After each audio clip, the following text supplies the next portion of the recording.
One of those issues I found interesting to listen to citizen input. I can run into people who are passionate that there's lots of parking, there's no problem, and I'll run into another citizen who says parking is horrendous. So I think we've got a long way between here and there. Two things. One, I think the parking garage in the way we all envision it, i.e. a multi-story, several thousand square foot facility, is a significant issue for the community and deserves some mechanism to have town meeting recognition of the kind of character change that would impose. I'm not sure exactly what that would be. In the meantime, I think we need to take steps to ask what we can do this summer to make parking better. I think there are things that people can do. And the following summer, whether or not we need to take the next step of paid parking, all of that is long before a garage ever gets close. Clifford? We listened to this debate earlier about the parking garage, and it would have been nice for Grant to come to the FinCom meeting to, I guess, defend or represent his article, that because we do make recommendations in the warrant as a committee, and I do believe what he's trying to do, the premise of having the ability, like Rick just mentioned, input from the community.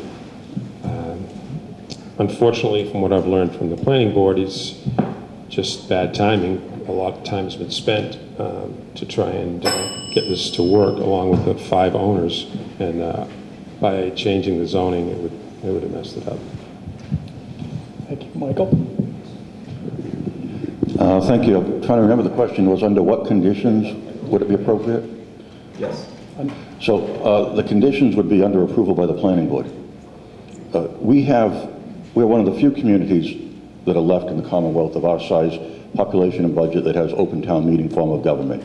We want to hang on to that for as long as we can. An open town meeting form of government means that authority is distributed. You've got a board of selectmen, you've got a separately elected school committee. We don't do their business, they don't do our business. Town meeting is in charge overall. You have a separately elected planning board. If you don't like the decisions they're making, elect the planning board you want. Don't look to the board of selectmen to try to tell them what to do. Thank you. I don't believe a parking garage will ever be built downtown. I think we're kind of wasting our time even talking about it. But I don't think that we should limit it by passing an article at town meeting to say we can't have them. I think that everything should be able to run its course. I don't think that whoever owns that piece of land is going to put a parking garage on it. It's too valuable a piece of land to just stick parking on. I think we need to look at alternatives to alleviate some of the parking problems downtown. As I said in the paper this week, the majority of the problem is that everyone who works downtown in the summer parks in the town lot, and that lot's full all day. So we need to come up with alternative ways to get the people who work downtown to park somewhere else. Okay. Dan, we'll ask you for another question, and we'll ask Clifford to respond first. Several years ago, the Board of Selectmen seemed to be thinking about some medium and longer range planning. Recently, it seems that they have more lurched from crisis to crisis, or pressing question to pressing question, and that very little in terms of planning beyond the next budget cycle is going on. What is the board's role in long-term planning or medium-term planning, and how would you as a selectman try to get that accomplished? At the Board of Selectmen meetings, I've witnessed that we have, short-term, long-term goals. They have tiered programs, whether we trying to fix the Millie's bridge, or whether we're doing sewer improvements. Considering the economy, I guess maybe we've become more like firemen, putting out fires, running around, trying to resolve problems, obviously from shortfalls of money, which have delayed probably plans. But I think we have implemented those things. And I guess we can just continue to focus on how we're going to pay for them mostly. Michael? Yeah, so long-range planning. In terms of land use, the planning board has done tremendous things on long-range planning in the past few years, most recently in Matticat. In terms of what the Board of Selectmen wants to be doing for, or ought to be doing for long-range planning, probably on the capital planning side, the town meeting structure that we have drives the annual budget calendar, and that makes it a year-to-year cycle, and by definition and by law, the budget will be balanced one way or another each year, and then you start working on the next year. On the capital planning, I've always thought that years and years ago, we created this capital program committee, and that was a way of shunting things sort of off to the side, and I think bring that back to the board, get our house in order, and tackle capital planning. Bobby? Financially, we need to look at this thing more than 1 year at a time. I know that's difficult to do, but we should have at least some type of long-term plan. Capital-wise, roads, we need to look at that. I don't think we spend anywhere near the amount of money we need to, infrastructure-wise. I understand that we have issues that come up and money is tight, but we need to fix a lot of the roads in this town. We could put some more bike paths in. We can make the island more user-friendly to our summer guests. Rick? Yeah, I think the planning issue is a critical one. I think the board has dealt with the sort of annual operating budget issues that we've talked about, but we do need to make a better effort to lay out our debt service over time, how much we think we're willing to pay, how much is going to run off in a year in the future. Is that a year when we ought to think about adding some capital improvements and roll it in? And that kind of planning hasn't taken place at the level it can. So I surely hope we can. We have a capital program budget that goes out and lays out all the items, but it hasn't taken that next step to roll back into how to pay for them and the impact. Okay, I'm going to take 2 more questions from the panel, and then we'll take a break. I'll ask Jason to ask his last question and Michael to respond first. Actually, Jason's graciously agreed to me to ask, let me ask the next question. He'll ask the last one. Okay. On the subject of planning, is the planning really a role of the Board of Selectmen, or is it a role of town management? Who should be taking the lead there? The Board of Selectmen. Okay. Bobby? I think a combination of the two, depending on what you're talking about. I mean, planning's pretty broad, but the Board of Selectmen needs to take the lead here and then direct the town manager to follow that lead. Thank you. Rick? Planning's an interesting issue. I think one of the things we have here is a organizational structure that I think has interfered a little bit with our planning efforts. The board has to set overall goals and planning priorities, but the real task and the effort has to come through the town manager.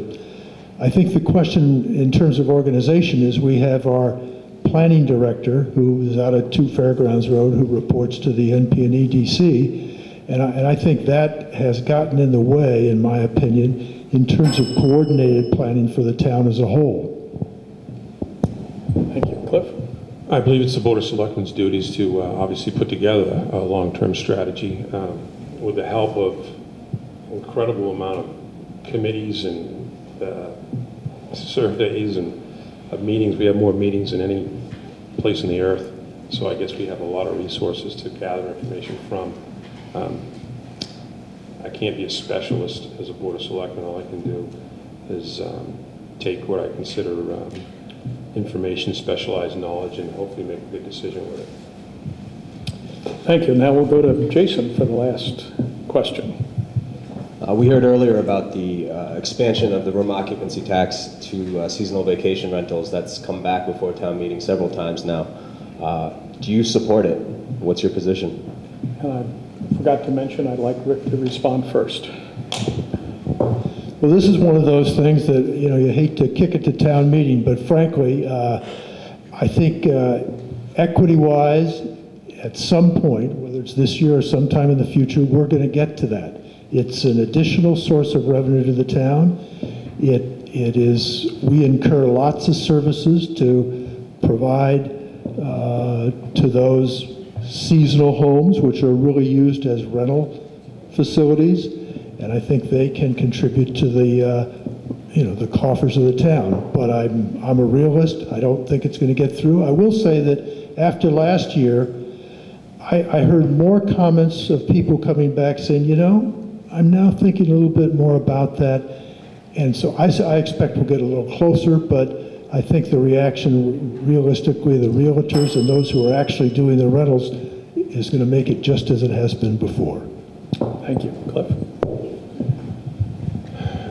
I voted against it on the FinCom. I think it was maybe approached, I know we've worked on it several times. I think if you have a rental where you actually run it as maybe a business, where you go through a realtor, where the realtor deals with the monies, and just like in a hotel room, you rent it and you go to leave and you pay the amount, and then there's the tax that's charged to it, versus I think it's the average person that just rents a house once in a while that feels like they've rented for so much money, and then they're going to have to go in and pay the tax, and it's not as easy to just add it onto the bill. We'll see what happens. Thank you. Michael? Yeah, thank you.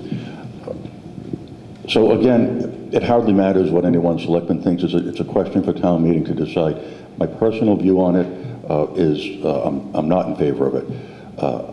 As we heard at last year at town meeting, there's probably not a model in existence where a residential property is run as a profit-making enterprise. It just is not in the same category as a hotel or some such. Secondly, new taxes and special new sources of found pots of money, it ain't going to happen. What we have is figure out what we need to spend and assess it over the property taxes, prioritize what we want to do, spend what we can afford, and no more. Thanks. Thank you. Bobby? No. Okay. What I'd like to do is to thank the panelists, Dan and Jason, for some very excellent questions. And then I'd like to take a short stretch break to give the candidates a chance to grab another water or whatever they want to do. And then we'll reconvene, and I have about 8 questions that have come up from the floor. A couple more. So please thank Jason and Dan. Afternoon. And I don't want to hold anybody longer than necessary, but I also don't want to shortchange anybody. Some of the questions that I will ask are duplicates, and I will try and indicate that when I ask the question, so that if your exact wording doesn't come out, you know at least that we recognized it and we chose the other wording of it. I would like to mention that copies of the rebroadcast schedule for both Meet the Articles and Meet the Candidates are available in the back of the room. All of these sessions will be broadcast. The Meet the Candidates will be broadcast 8 times between now and Election Day, and Meet the Articles will be broadcast 6 times between now and town meeting. So please pick that up at the back, and if you had some friends who couldn't get here today, make sure they know when these rebroadcasts will be.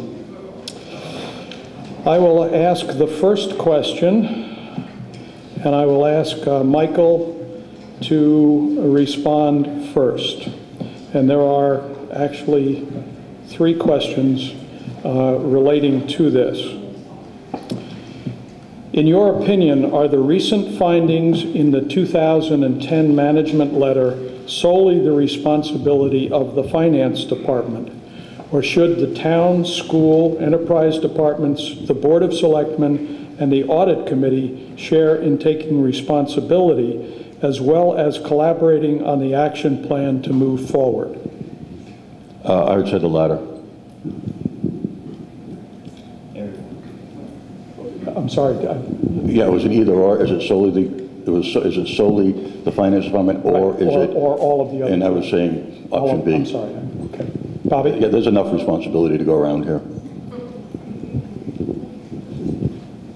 I agree. I think everybody wants to get out of here early. Short answers. We want to get on to Greece. No, look, there's a lot of responsibility. I have responsibility. I'm the incumbent here. I sat on the board during this period of time, so I have a certain amount of responsibility that's shared amongst a lot of people. It's shared with the town manager, the finance director who's not with us, quite frankly, and other board members. Okay. Clifford?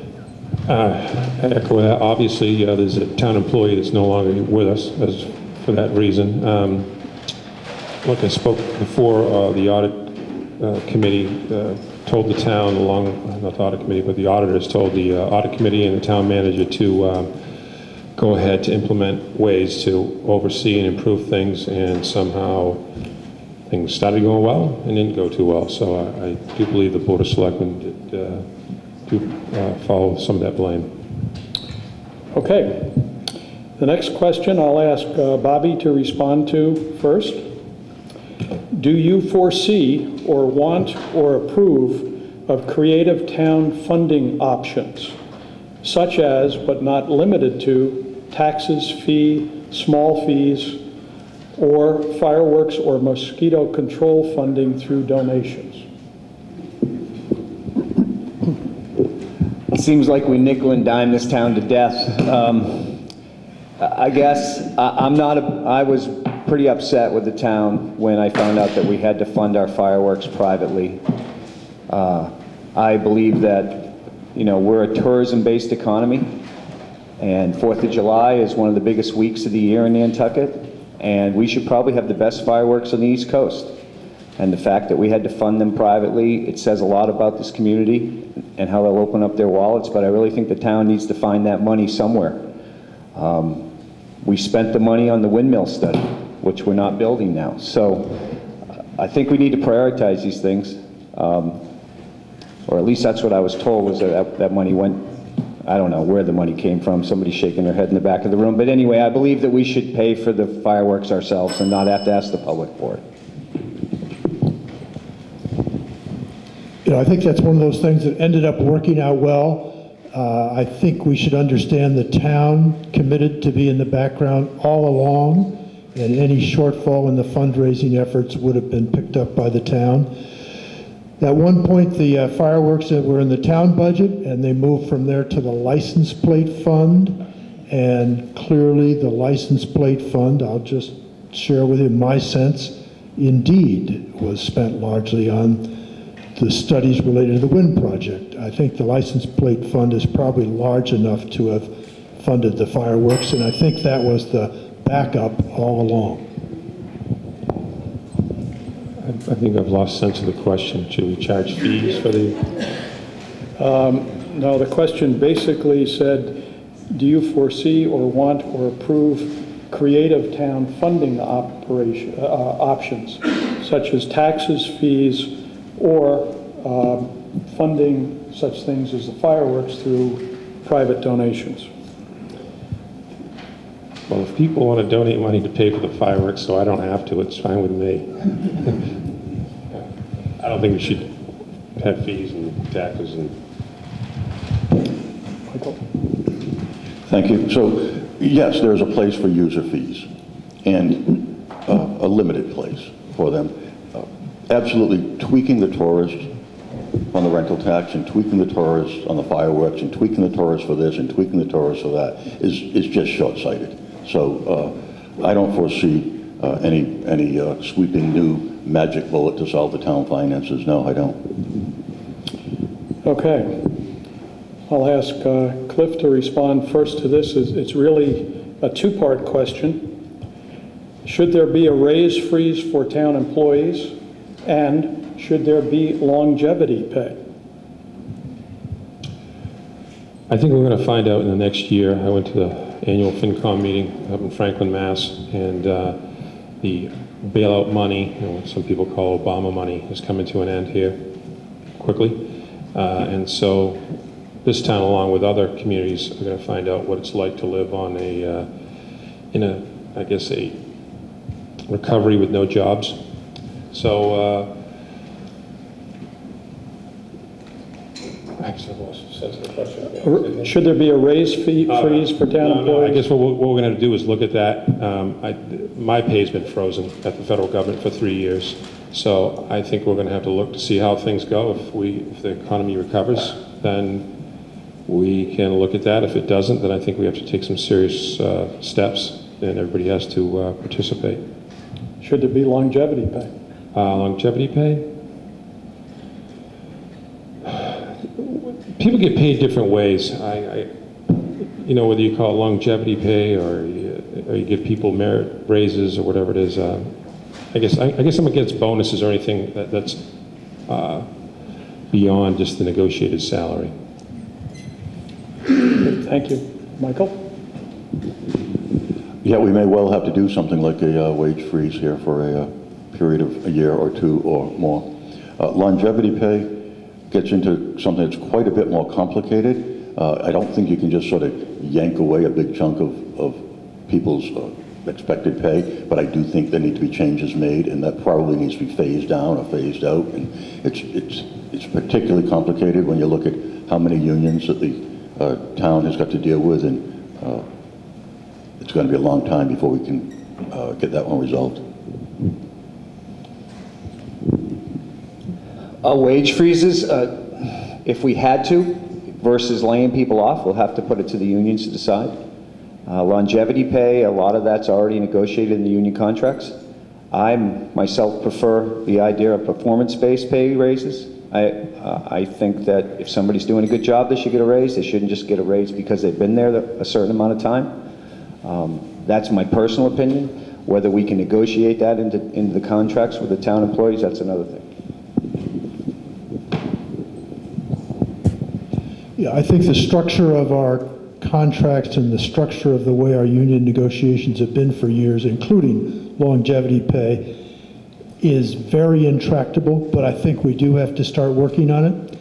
The question of whether or not we can find continued opportunities to reorganize and have higher productivity forever is probably one we're not going to have the luxury of. At some point, we're going to have to say to the staff, you know, maybe we've got to make sure that you're being paid the right wage for the right job. And I think that's one of the things the board has had in its goals and objectives that hasn't quite made it to the top of the list, but I think it will at some point in time. Longevity really just becomes, once you get it, it's part of your base pay in effect. So if you're going to deal with it, maybe the way is to deal with it on new employees and start phasing them in without some of these same structures. But even that proved difficult in the airline business, so we'll see. Okay, we had 3 questions that are very similar relating to the parking garage in the historic district. So I will read the shortest one. Which of the, and I would ask Cliff to respond first.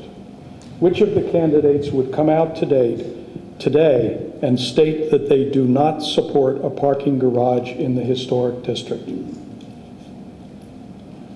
Which one of those candidates?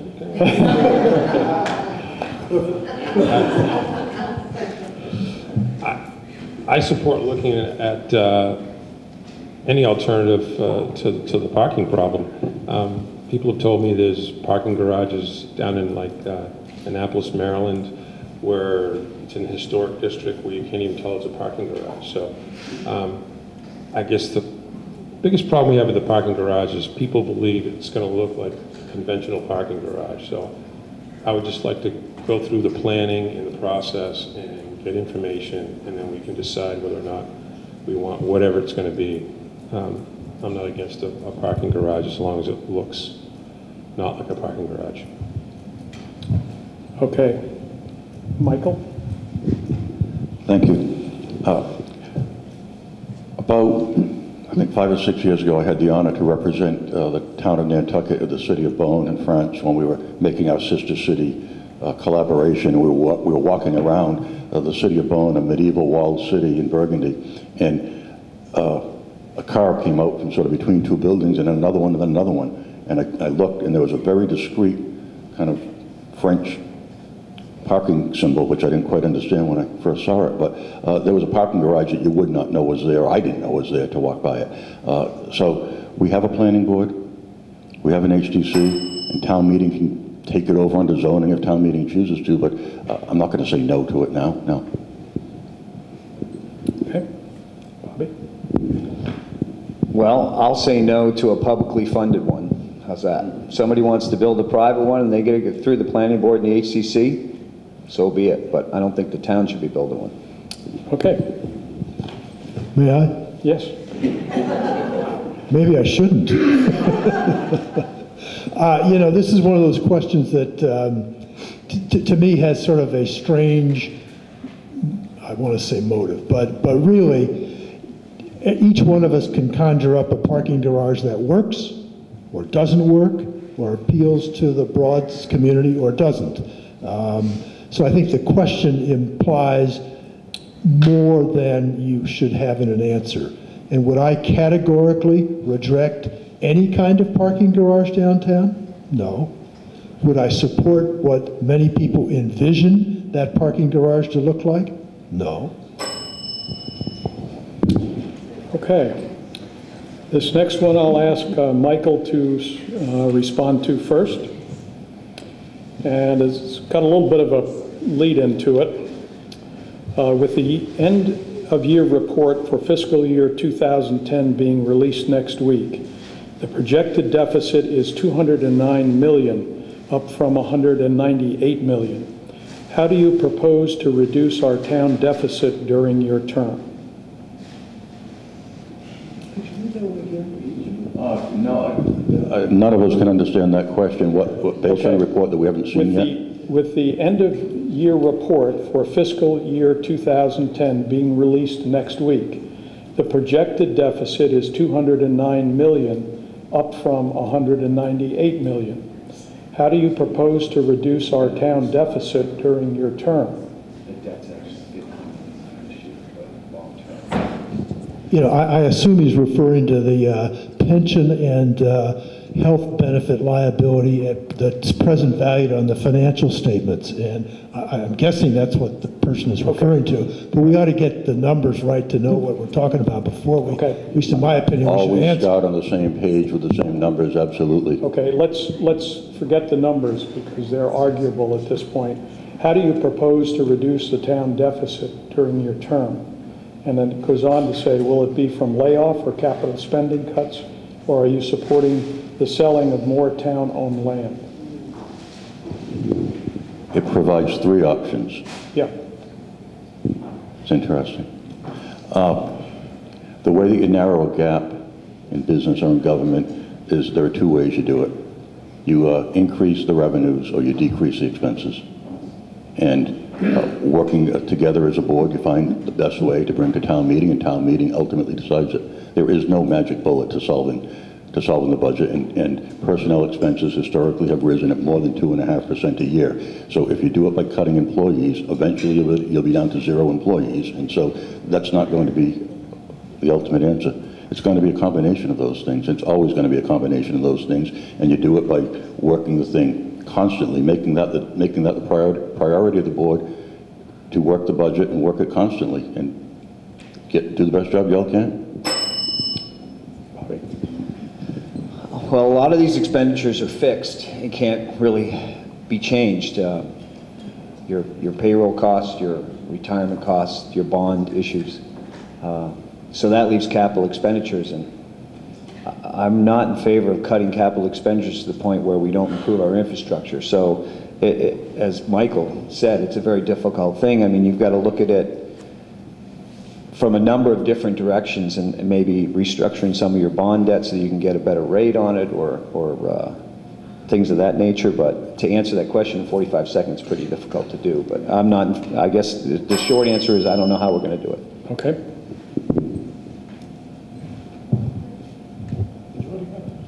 Did I go? No. Oh, I'm sorry. You know, again, I'm not sure the nature of the question. I mean, the town balances its budget every year. Now, over time, we are paying cash into our pension plan. The state has continued to increase the amortization period for prior services costs, so we lower our current contribution, but eventually we will meet that obligation. I think the medical side is much more problematic. We're not sure whether or not in the long run the federal government may come up with some kind of a medical plan for our country that some of those costs are absorbed by them or by the state. That's the one reason I've been reluctant to start funding our medical benefit obligations on a current basis until that's resolved better at the state or federal level. Okay, thank you. I think that's what the question is referring to, is the legacy costs. And to go back to the FinCom meeting I went to, where the speaker basically stated that the pensions and benefits are unsustainable, at least in Boston. So I think that the numbers of our liability in 2024, I'm not positive the date, is something like $300 million for health insurance. So those are the issues I'd like to address. How are we going to pay for those things? Can you pay for a $20 million sewer plant or $40 million sewer plant? So the whole country's got that problem. Okay, this next question was asked by two people, and it relates to the enterprise funds. The airport and water company are excluded from jurisdiction by the town administration according to the town charter, section 4.4B. Would you support a change to the charter to strike section 4.4B to bring these departments under the jurisdiction of the town administration? And I'll ask Rick to respond first to that. No, I think the structure works reasonably well. Those two enterprises have a lot of different characteristics than the rest of the town. The airport interfaces with lots of folks outside. They have planes, they've got the FAA. And I think operationally, they do very well. The water company standalone has done very well, and I don't think either one needs to come back under town administration, except to the extent we referred to earlier in terms of personnel policies. Their employees are very much like part of our municipal staff base, and I think it's reasonable that we have a coordinated approach in that regard. Okay, thank you. Cliff? They're referring to the 44, 53 F and a half. Is that what it really is? Enterprise funds. They were the quote is from the town charter, section 4.4B. Anyways, I guess they're talking about the enterprise funds specifically. No, we have the enterprise funds for a reason, so they can alleviate some of the work for the Board of Selectmen. We can't be running the water department and all these other enterprise funds, and it also helps us to determine the actual expenses for that entity of the government. So, no. Michael? No, I don't think we need to have a charter amendment on this at this time. Town administration, I think we've discussed here today, that has enough on its plate at the moment. And we can talk about how the airport is managed through the appointment process, and we can talk at town meeting about how these funds are managed through the budgeting process.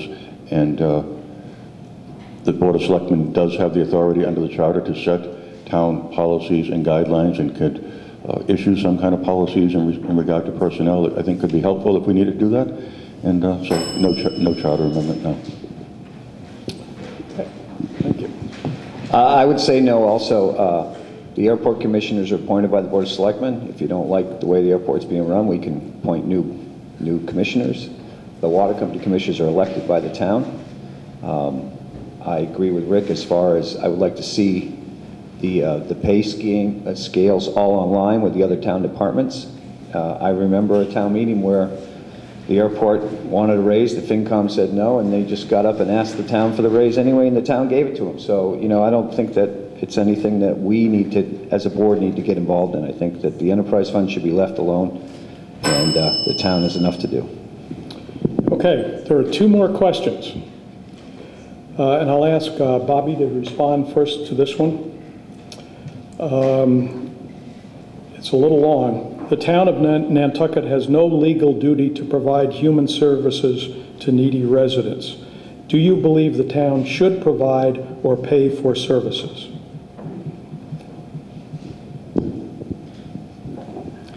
I'm in favor of privatizing human services as much as possible, but not at the extent of sacrificing services to the people that need these services. Rick? Yeah, I was reasonably public as a member of the board on this subject as it came through town administration and other board members to figure out how to handle our human services situation. At one point, there was a recommendation to eliminate the department. I did not agree with that.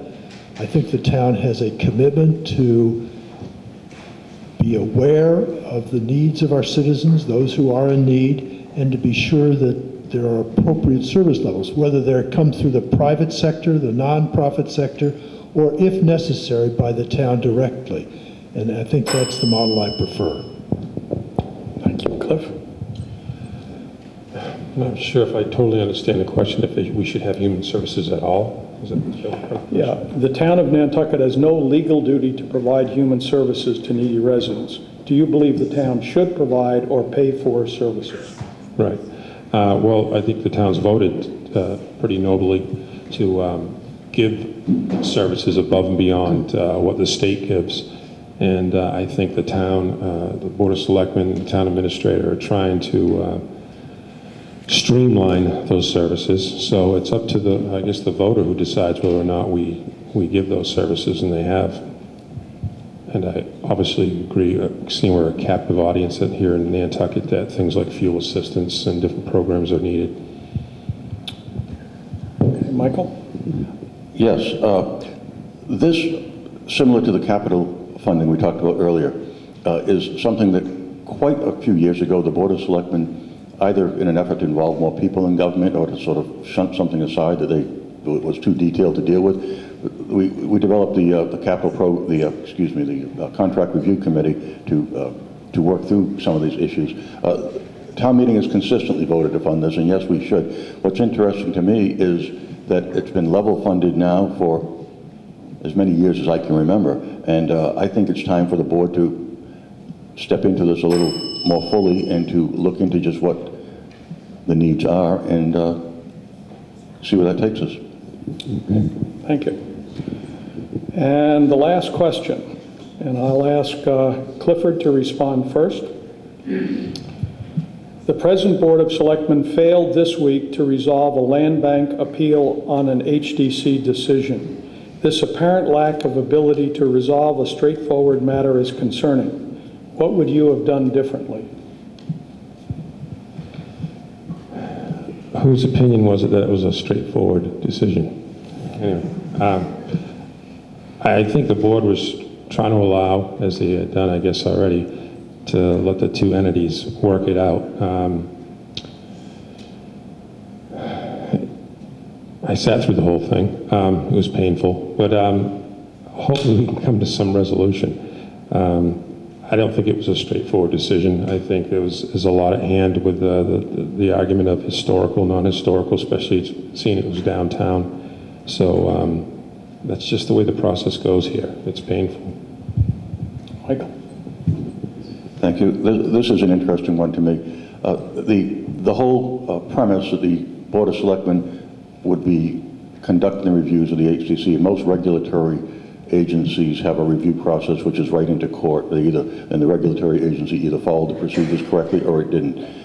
This is some kind of political compromise from back when we enacted and empowered the HDC to put a layer of political review over their decisions. My record is support the HDC as a selectman. If you don't like what the HDC is doing as a voter, elect the people you want on the HDC. I don't understand the Board of Selectmen trying to pretend to be the HDC, and so my preponderance would always be support the HDC. Thank you. Bobby? Well, I wasn't at the Wednesday meeting, so I don't know all the particulars that went on, but I do understand a little bit about it, so I'm going to give you my pull on it. The building that they're talking about was built in the 50s. Well, I was born in the 50s, and I don't consider myself historic, so my personal opinion is that the building, should be able to go. away from the water. To move that, I know that they'd like to see it moved to Petrel Landing, but as a fisherman and a boater, that's the last piece of land we have for any type of commercial dock where we can load and unload boats. And I'd hate to see us lose that, to have that building put there. Okay, thank you. Rick? I guess I was there. Twice. This is the second go-around, and we may have another, who knows?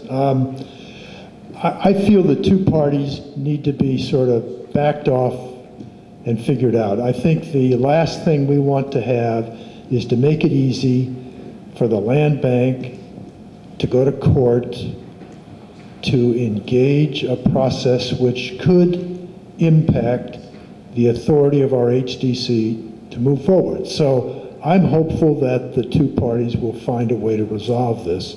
And that's why I acted the way I did, which was to motion to have the deliberation in the end continued. Okay. Now it's time for closing statements, and I'd like to give you a little bit of latitude, up to 2 minutes if you'd like to take it to make a closing statement.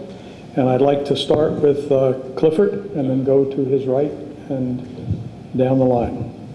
I'd just like to thank everybody for being here today. Thank the Civic League for putting this on. I guess this is a campaign pitch. I've spent the last year on the FinCom. I've spent, I guess, the last year and a half at the selectmen meetings. I've spent a lot of time reading documents, trying to familiar myself with the finances of the town, the issues of the town. I'm obviously interested. I was born here, raised here. I plan to stay here. I hope to be on the board, and hopefully I can get your support. Thanks. Michael? Thanks. So yes, thanks all for being here and for watching at home for those who do that. Having taken care of some family matters that had interrupted my stint in government the last time around and retired from my business, I am ready to participate in local government again in some capacity. In the print ads and in my Facebook page, I've set out my experience and the kind of leadership that I think we can believe in. And I've talked about my vision for Nantucket, keeping a thriving year-round community with a vibrant year-round downtown center, and a municipal government that works for all of us and doesn't get too far down the road with the various advocacy groups. The open town meeting remains the most suitable form of government for Nantucket, and we really, I think, need to do everything we can to make that work well. The major issues that come up always affect municipal finance through the general fund and or the land use planning through zoning. And under our charter, these are town meeting issues. The Board of Selectmen needs to set the tone as we all strive to reach what our high ideals in government take us to, the considered will of the deliberate majority. The role of the Board of Selectmen, in my view, is prioritize and ensure the sound public process as the issues make their way to be decided by town meeting. This is why I think the Energy Committee did just the right thing this year to say we've got to slow it down and take it through. To exercise their statutory responsibilities in the areas such as oversight of the administration, and otherwise to exercise restraint, to respect our town charter and the different roles of the different boards and not try to really dominate those. So we know that there are always going to be different viewpoints as the issues unfold, and we really need not be afraid to explore and resolve them openly in an atmosphere of mutual respect. And so, I mean, we know you all have 2 votes. There are 4 of us. If you think my approach is sensible at all, I'd appreciate your consideration for one of your votes, and thank you all very much. Thank you.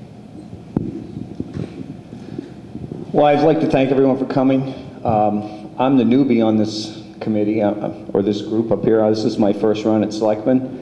It fulfills a promise that I made to Bernie and Grace Grossman 25 years ago after a rather long and colorful debate on the town meeting floor. I didn't feel like I had the time to do this job right until just recently. My son is off in college now, and I have my business in a situation where I don't need to be there all the time. I'm a commercial fisherman, a charter boat captain. I'm a contractor. I've been a real estate broker, and I've lived here my whole life. People who know me well know that I tend to go right at something and not put a lot of fluff on it. I believe that that's what we need a little more of in town government, that we spend too much time hemming and hawing and not making enough time, not making decisions enough. I promise you this, that I will thoroughly research it, and I won't just fly off the hip, and I'll make what I believe is the right decision at that time, and I hope that you'll vote for me. Thank you. Thank you. Rick? I thank all of you and those citizens who are going to watch this over the next week. I'm the incumbent in the group, and I feel really very privileged to have had the opportunity to serve, no matter how the election comes out. It's been a fascinating 3 years. It's not always fun or easy. You got to deal with 5 folks. You got to deal with town administration, citizens, so it's a fascinating job, and I enjoy it. And I'd like the opportunity to continue to do it again. I think there are priorities the town needs to continue to work on. The whole question of water quality and sewers and septics and all of that, I've been involved with over the years. I'm committed to finding solutions that work for the broadest group of people in that area. I feel the same way about our budgets. Living within our means, I think, is something we have learned to do this year. I think we can keep doing it in the future.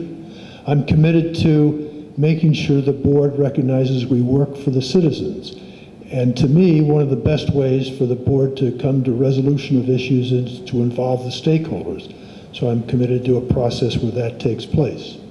I do ask for your support and your vote in consideration of that, and I thank you again. Excuse me. Well, thank you all for coming, and I think we certainly owe the candidates up here a round of applause.